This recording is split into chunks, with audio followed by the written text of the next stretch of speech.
Sabni Oromoo buleessaa fi dagaagaa gaanfa kana keessa marmaaree jiraataa turedha. Saboota hidda sanyii Kuush irraa latan keessaas isa hangafa.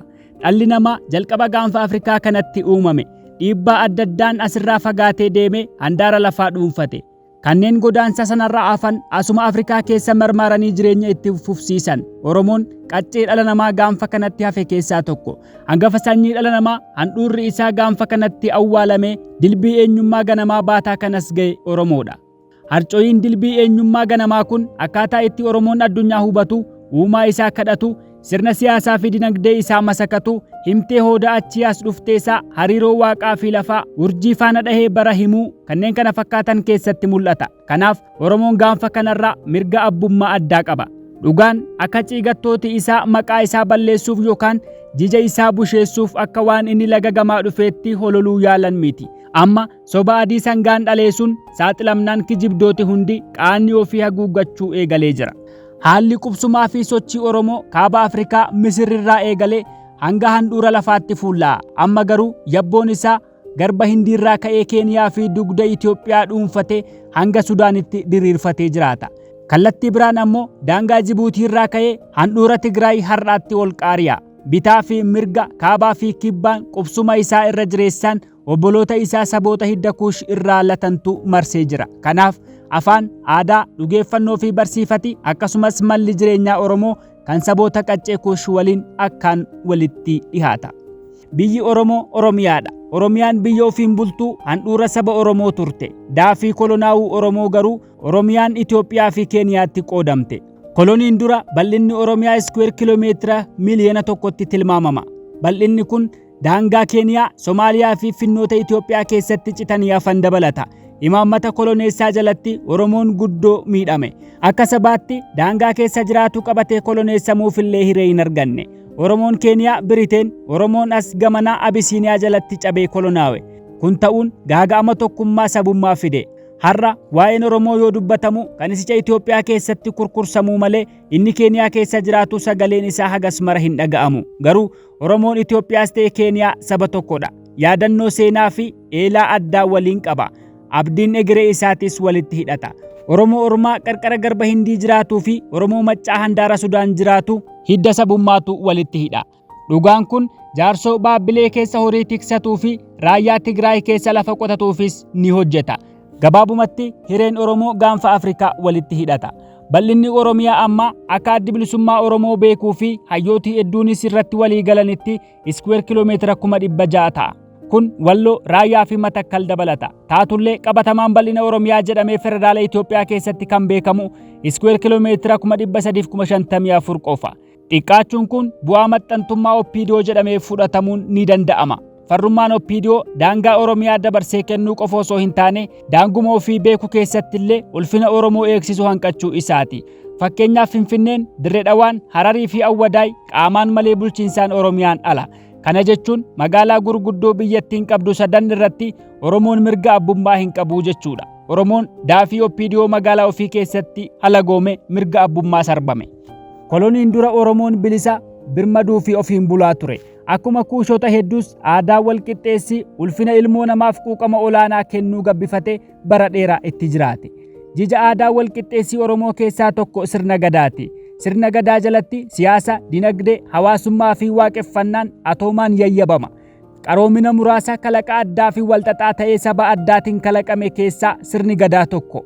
Kalaqa addaa kanaan kan qixxaachuu danda'u akka Joorji Kaarter ragaa bahutti mala qormaataa tajaajila noolaa Chaayinootaa qofa. Hayyicha Asmaroom Laggaseef ammoo Gadaan obbaatii cuunfaa sammuu ajaa'ibsiisaa guddina dhala namaa mirkaneessedha. Gadaan rimsama walxaxaa guutummaan jiruu fi jireenya hawaasa Oromoo ittiin taliigamu haga ammaattis akka jecha Doonaald Leeviinitti kan isaan qixxaatu sammuu dhala namaatiin tolfame hin beekamnedha.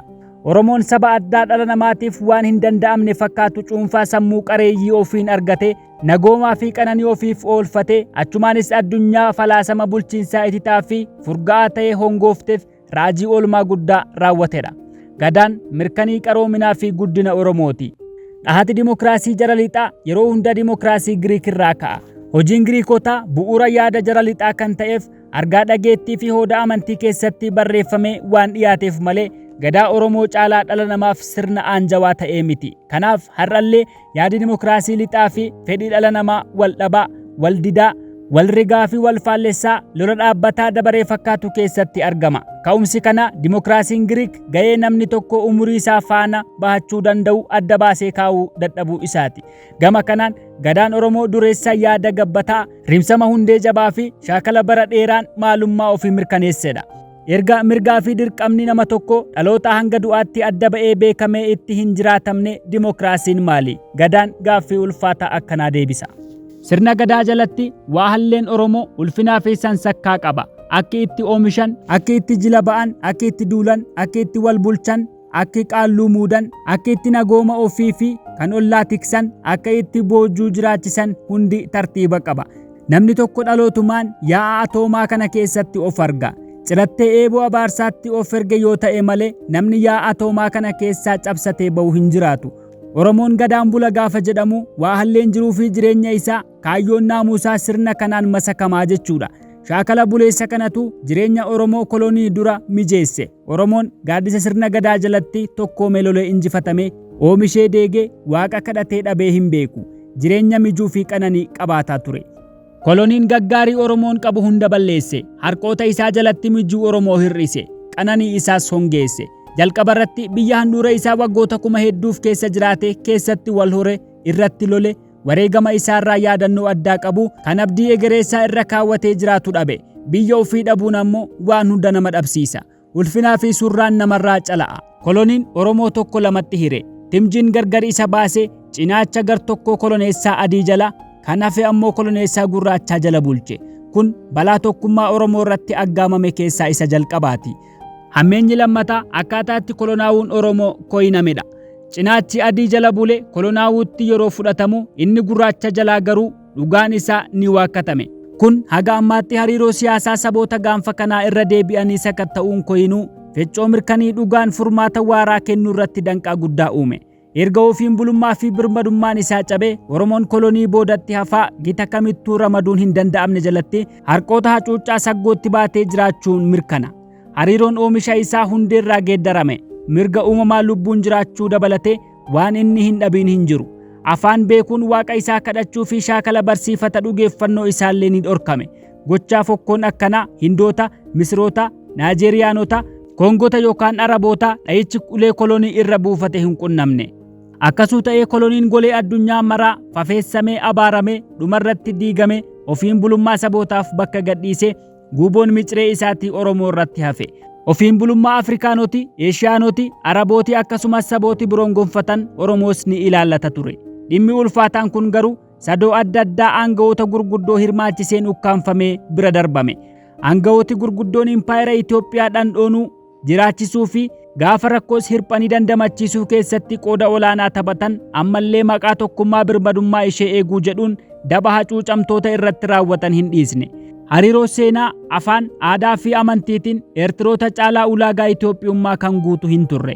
Eertiraan muummee qaroominni Aksum irraa furga'e turte. Tigree Asmaraa fi Tigree Maqalee gidduu adda addummaan homaatu hin jiru. Amaara manzee jiraatu waliin hidhata addaa kan qabu Tigree akaala guzaay malee Oromoo tuulamaa miti. Hiibboon hibboo caalu hariiroo Eertiraan Itoophiyaa waliin uumte kolonii ta'ee fudhatame kan Oromoo ammoo ulaagaa sana waakkatamuudha. Fakkeenyaaf kufaatii dargii booda hiree gaanfa kanaa ilaalchisee tarkaanfii Ameerikaan fudhatte ejjennoo duraan Eertiraa irratti qabaataa turte kan faallessu ture. Jalqaba irratti Eertiraan bifa federeeshinaan akka Itoophiyaatti simatamtuuf dhiibbaa guddaa kan bulche Ameerikaa ture. Kanas sochii siyaasaa giddu gala bahaa to'achuuf buufata qunnamtii raadiyoo qaanyoo magaalaa Asmaraatti ijaaramutti dhimma bahuuf jetteeti. Boodanas kakuun mootummoota gamtoomanii duratti seename cabee sansakkaan federeeshinaa sun diigamuu isaatiif harki Ameerikaa qulqulluu hin turre. Labsiin federeeshinicha diige sirna mootii Itoophiyaa jala guutummaa guutuutti Eertiroota jilbeeffachiise gorsaa lammii Ameerikaa Joon Spencer jedhamuun barreeffame. Gaaga'ama Eertiraanotaan Itoophiyaan ulaa galaanaa, Ameerikaan ammoo buufata raadiyoo maariinaa yookiin qaanyoo kan giddu gala bahaa, garba Hindii, galoo galaanaa Pershiyaa fi garba Meditiraaniyaan ittiin to'attu argatan. Uummatii Eertiraa daba kana fudhachuu didanii lolachuun dhugaadha. Bilisummaa ofiis irree ofiin gonfatan. Diddaa koloniif Itoophiyaa kan lole garuu Eertiraanota qofa hin turre. Oromoon, Sidaamaan, Ogaaden, Affaarii fi kanneen kana fakkaatan akkuma Eertiraanotaa sirna Itoophiyaa hudhanii qabaa turan. Dabni guddaan kufaatii dargii booda dalagame beekamtii Eertirooti gonfaman sabooti kaan waakkatamuudha. Akka dubbi himaan Ameerikaa hoggasii Paawul Heenz ragaa bahetti murteessaan qabsaawanii wareegama ofii mirga ofii of harka galfachuu yoo ta'e yookaan eebba Ameerikaa gonfachuuf humna horatanii waraanaan diina ofirraa buqqisuu yoo ta'e ni bubbula malee sabni bara baraan humna maleeyyii ta'ee jiraatu hin jiru. Paawul Heenz sababa Ameerikaan TPLF fi EPLF eebbistee aangoo badhaasteef hoggaa ibsu qabsaawanii wareegamanii karaa murteessaa lolli ittiin injifatamuun waan injifataniif jedhee ture. Asirraa waan hubannu yoo jiraate yeroo kamuu taanaan eebba aangawoota fatansaa argachuuf dhugaa qofa osoo hin taane irree lolee injifatu qabaachuudha. Dhugaan kun Oromootti booree bulcha. Oromoon hirree hin cabne utubaa hin dhommoogne ta'ee gaanfa kanatti hidhatamaan aangawoota fatansaa ta'ee bahuuf dirqama Finfinnee dhuunfatee hiree isaa of harka galfachuu qaba. Kanarratti orma kibbaa gurmeessuu, qindeessuu fi dursuu danda'uu qaba. Gaaffiin sabaa minjaala nagaa fi dimokiraasiitti dhiyaatee murtii haqaa argachuu kan danda'u yoo sabichi humnoome, irroomee fi utubaa hin dhommoogne ta'ee aangawe qofa. Karaa biraan jira jedhee kan nakkaru yoo jiraate inni kijibaadha. Wabii ofiif karaa biraan osoo jiraatee silaa aangawooti fatansoon iyyuu niwukileera hidhatanii biyya ofii dalasaa jabaa eeggitii amanamaa ta'uufiin of hin eegan ture. Oromoon koloneessaa meettii qabatee ilillii firfirsee weedduu fi ragadaan hin simanne.